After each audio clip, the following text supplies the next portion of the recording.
Now we will discuss willingness to communicate.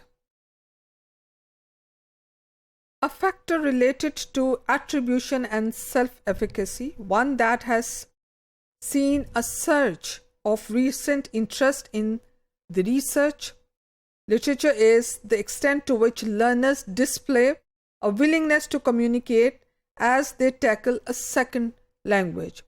So willingness to communicate, we humans, we are in a process of communication all the time. We have this strong desire to communicate because as a social animal, it's our need to communicate.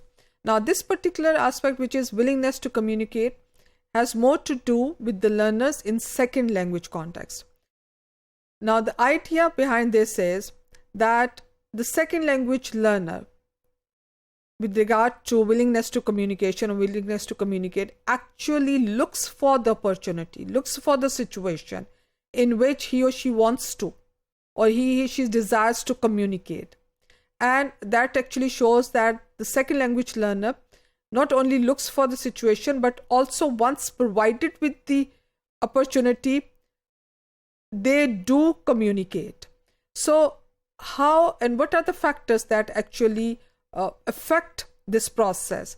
Because as we have seen that dealing or communicating in second language, a learner or speaker who's the non-native speaker of the second language feels a lot of hesitation, apprehension, and it could be due to multiple reasons, due to some social environment which is hostile, or maybe lack of linguistic competence.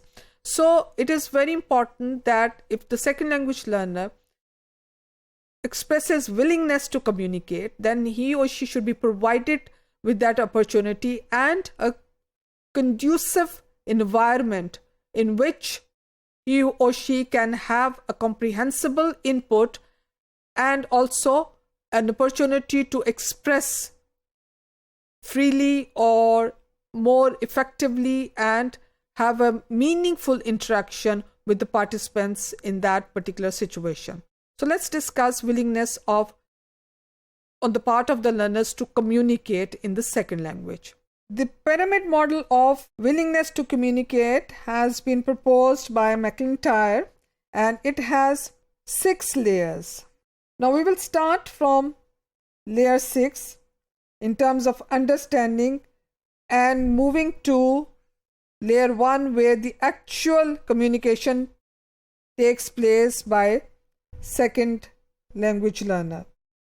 Significant elements of the most situated away factors in the model, which is layer 6, intergroup climate and personality, they exist even before the individual is born because they capture enduring intergroup and genetic influences handed down from one generation to the next.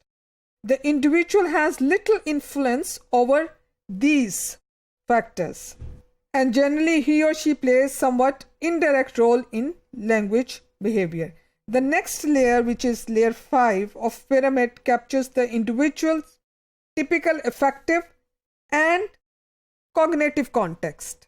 We have intergroup attitudes, social situations, and also communicative competence here.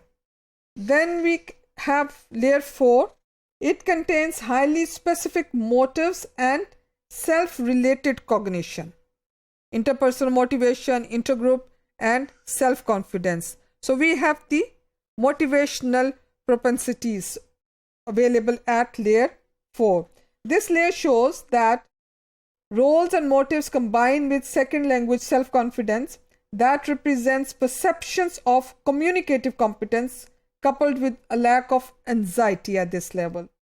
So when we move to layer 3 of the pyramid, a transition is made from enduring influence to situational ones.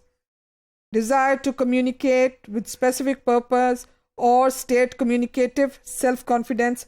So you have basically the situational factors affecting that level. At this level of pyramid model is the desire to communicate with a specific purpose as well as state of confidence. So basically, then from here we move to layer 2, where you have the willingness to communicate. Now, this level of the model represents the level of behavioral intention. So your intention to communicate. This is the most proximal factor and represents the final psychological step in preparation for second language communication. So basically, it is this level that you are finally prepared as a second language speaker to communicate. And layer 1 is where communication behavior takes place. So this is the pyramid model of willingness to communicate proposed by McIntyre. To conclude, in learning a second language, learners show willingness to communicate depending upon the cultural context, experiences, and their individuality as second language learner.